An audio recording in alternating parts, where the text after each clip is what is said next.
What up? Winbush here. And today we're going to take a look at the naming tool inside of Cinema 4D. I got this tip from my friend Rob because I have this project here that I have built out as a limbic file. You can see that I have these rocks crashing through this wall right here.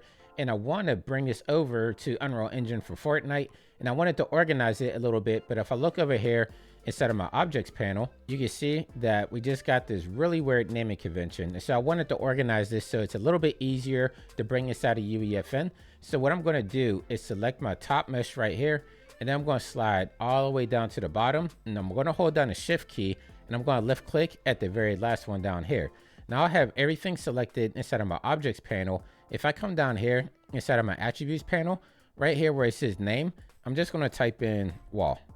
Now if I hit enter, now you can see up here we have this name wall. Let me pull this out a little bit so you can see better, but now all of our objects here are named wall. Now, if I want to really organize this, we want to have it like be wall version 01, 02, etc, etc. So in order to do that, we're going to be using the renaming tool. So if I come over here to tools, and then I come all the way down here under extra, we have naming tool right here. So I'm going to left click on this, and it's going to pop up down here under attributes. So I can actually right click down here, undock this and bring it over to the middle so that we can see it better. But down here under replace, what I want to do is right here under suffix, I'm going to do underscore, and then I'm going to hold down the shift key, and I'm going to do number 4, which is going to bring up the money symbol right there.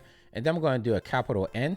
And what this is going to do, this is going to make sure that all of these are going to get versioned out from version 0 to whatever it is. So if I hit replace name, now you can see we have wall underscore 0, 1, 2, 3, 4, 5, 6, etc, etc, going all the way down to 524.